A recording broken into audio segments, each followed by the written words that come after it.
Jedi!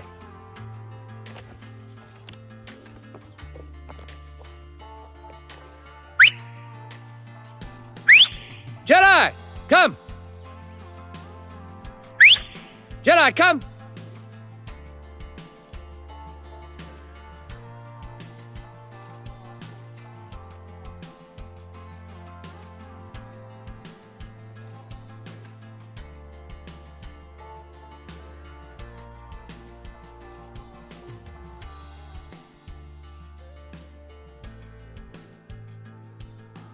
Good boy, come on.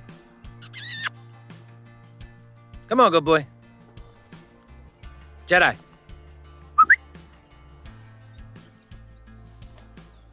Come on, good boy.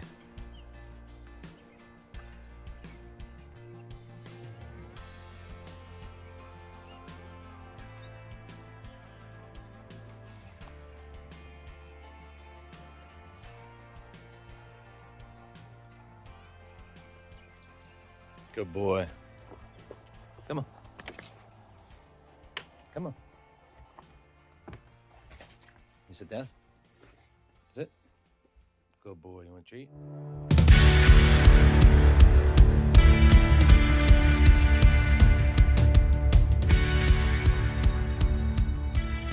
Hey, what's going on, everybody? Welcome back to the ShabinLife. As you all know, we've been working on the garden for the last couple months, and the past bunch of videos that we just put out was sort of trying to catch everybody up to where we were. I know that garden bed build video that was last wasn't awesome. I really wanted it to be cool, but I think my still pictures didn't work out as cool as I thought they would when I was dropping them one at a time in the garden. But as you can kind of see behind me, we're coming along really nice. And I think the videos were kind of cool, at least, you know, the fence posts and the fencing and all that kind of stuff, as well as the fire pit. I thought that worked out nice, but trying to play a little bit of catch up while we can. But I thought I'd kind of bring you back this morning, show you kind of what's going on, catch up a little bit more. So as you can see, we've basically just been moving dirt for the last week or two. I probably would say like a solid 7 days, if not 8 days of just moving dirt.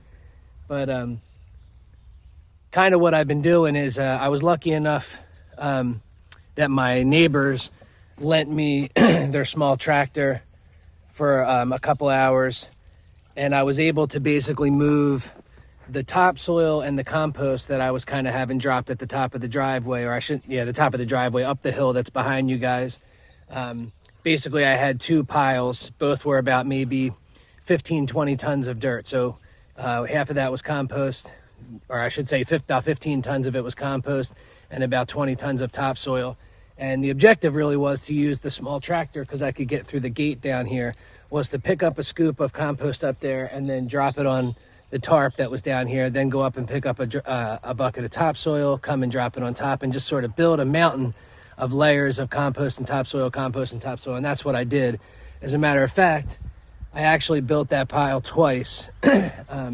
So basically, I'd say there was probably about 10 tons, if not a little bit more, down in each pile each time. So like I said, it probably took 3 or 4 days to move each pile, but as you can see, it's working out really nice. So I finished up the pile that I had made last week, yesterday. It was a really big pile, as big as I could make it until I ran out of compost. And I just finished yesterday getting that into the last bit of beds that are over here in the back. And like I said, I was left with the 2 beds up here in the front now.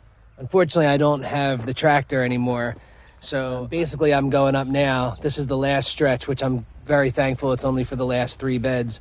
I finished one this morning, and now I figured I'd throw the camera on just to kind of catch you up. But basically what I'm doing is, like I said, I'm going to be up there scooping, and then I got to bring the wheelbarrow down the hill and then dump it into the beds, and then basically turn around and go back up the hill and start picking up some more. So it took me a little while to do this back bed this morning. Probably it was about maybe a quarter filled when I started this morning, and it took me about 45 minutes to an hour to finish it up, which wasn't too bad. So I'm assuming these beds will probably take another hour each to do. But in the last video, or the video before when I did the fencing, I had told you guys about putting up the electric galvanized fence that wasn't getting electrified. I don't think I ever showed you guys. So I mean, basically, you know, I don't know if I actually put it on a video, but there's the 2 wires that essentially run in the front. You know, nothing crazy. It just stapled in at each post, but there ended up being 2 in the front that brought us up another, I think 16 inches. And then as you can kind of see as we walk towards the back, where I basically just kept it aligned with all of the fences. So we've got the 2 that wrap all the way around the front, and then they end in this back corner. And then when it drops down a little bit, again, we have 2 more that brings it up another, I think that's another 16 inches as well. So aesthetically, it kind of, your eye gets drawn to the straight line, which is really what I wanted, but it also gave us that extra like 1.5 feet to kind of help keep the deer out. But this is where we are right now. Kind of stoked. You can kind of see like those are just a small amount of rocks that I've been pulling out of the compost pile when I would be sorting through it down here. So, I mean, there's no shortage of rocks. I don't think you guys really saw those piles, but this is the rocks that I didn't put back in the holes when we were filling in the fence posts.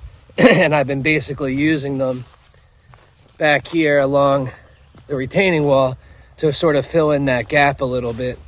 And then hopefully to come back with maybe some of that topsoil that's left over up there and sort of level this off a little bit more.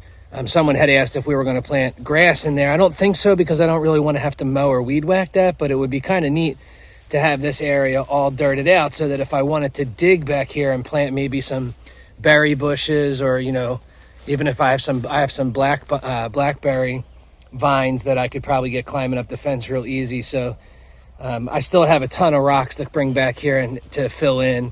Obviously, like I said, you can see all these little piles everywhere, and I sort of started making them all around the garden just to make it a little bit easier for myself. But the beds have turned out really nice. They're all fairly leveled, as you can see the level sitting over on the garden bed. But like I said, I got 2 more to do, and should be able to wrap this up. I am very thankful that I didn't have to do all of the beds this way. It's, you know, to go all the way up the hill there, you know, and to go all the way up the hill and grab the dirt and then bring it all the way back down. I mean, it's not the end of the world, but it's certainly a lot more difficult than just having that big pile that was right here to pull from. But I think for right now, I'm just going to set the camera up and keep humping some dirt down here until I can get everything finished up. But we're getting there. I mean, there'll be a lot of detail work that we go back and do to the actual entire garden when it's finished. I know that, you know, we've had some ideas of doing birdhouses on the tops of some of these posts. I may have mentioned that before. And, you know, obviously there's some hoop house stuff we want to do in here, and we want to bring the work tables down that are in CP1 up there and line them along the fence. It'll be good seed starting tables and just good garden tables and stuff like that. But it'll be nice to just kind of get this all finished up, and then I can kind of concentrate on getting a gate on here. And then once that happens, I think we'll both feel, Dayna and I will both feel confident getting everything planted out. And I don't think I'm too far into the season that I can't get some of the summer stuff still in. I do think I could pull off tomatoes and peppers still. I definitely can direct sow a lot of stuff still. So I think we'll be able to pull off, even if we wind up just doing a couple vegetables that we do a lot of to get us through this winter. You know, that would be kind of cool. But I guess that all starts with me finishing getting the beds filled. But like I said, 2 more to go. That's pretty awesome. I'll set the camera up just for a little bit, but really it's just me sweating up and down the hill. But I appreciate you guys always checking back, and I'm trying to be a little bit better with coming out with the videos a little sooner than later.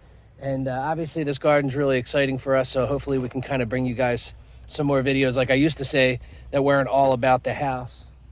Even though that's pretty much where I'll be back in once the garden's finished. I do have the foundation of the accessory building base. I have that lumber set aside right now. I'm just waiting to frame it all together. But that obviously, like I said in one of the last videos, will be a big deal once I get the garden beds filled as well. But just in case I end it here or I throw in a little bit of extra video, I just kind of wanted to bring you guys back and kind of catch up on some stuff. I know I mentioned before about putting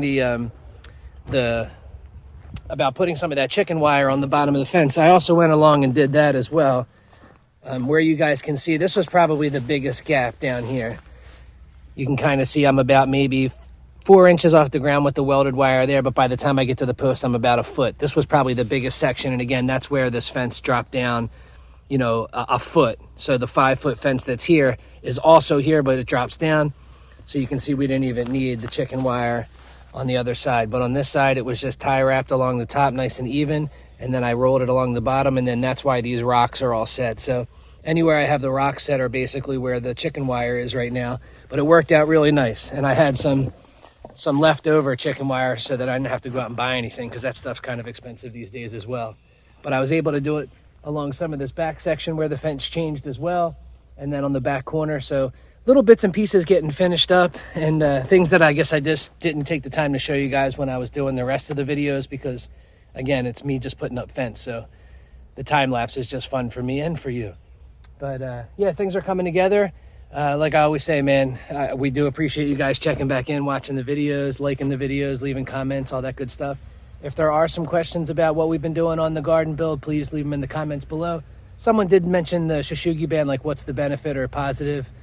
I thought I mentioned it in some of the last videos, but we use just regular pine for the garden beds, which is probably the worst thing to use because it rots really quickly. But with the Shishoogi band, the burning of the wood, I'm pretty sure it burns the cellulose off inside the wood. So it basically gives it kind of like a weatherproofing, if you want to call it, and almost a waterproofing. So it kind of will deter some of the insects to kind of burrow in there, and it should help with some of the moisture and some of the water. It's not permanent.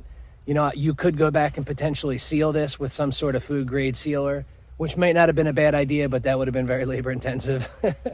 But ultimately the Shishoogi man's kind of just like a, you know, an easier or just sort of a natural approach to kind of give the wood a little bit of moisture resistance. And then just to show you guys what's going on inside the bed, I've got this one set up to drop dirt in, but I'm basically just using some clamps to kind of hold back the landscape paper. Landscape paper goes up about 8 or 9 inches on each side of the bed, and then it goes up about 6 inches or so, or I should say at the ends, and then 6 inches or so on the sides. And then for the sides that are lifted a little bit, in order to level out the bed, I basically am just using some leftover cardboard from the kitchen cabinets to kind of fill in the gap on the bottom. I think the landscape paper would be plenty to hold that, but I also think that the cardboard, you know, can't hurt to have down there. Plus, I had a ton of this cardboard, so it's kind of nice to get it all used up. But that's basically what I'm doing to the bottom of every bed to kind of, you know, act as a little bit of soil retention so that I don't lose much out of the bottom of each bed.